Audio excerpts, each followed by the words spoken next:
To install a new dryer door seal on your washer-dryer combo, we recommend first removing the dryer door.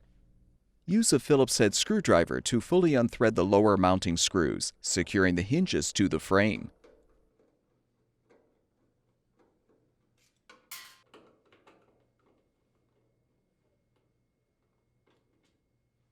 Loosen the upper screws, and you can lift the door off.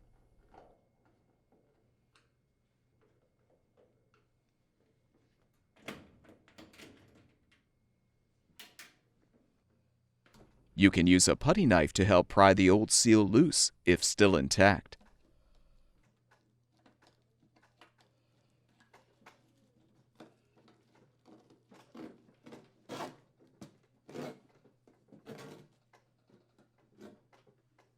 Clean any residue from the inner door panel.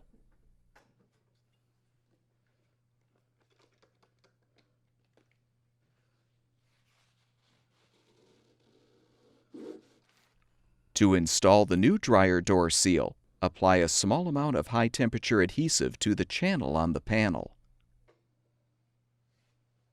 With the seam positioned at the bottom, align the new seal in the channel and press firmly.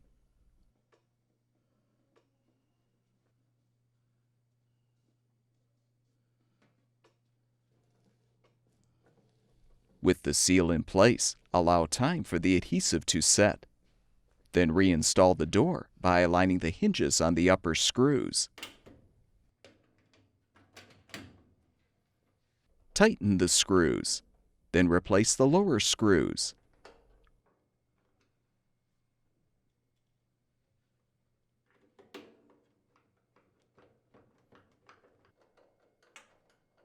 Confirm that the dryer door closes and seals properly.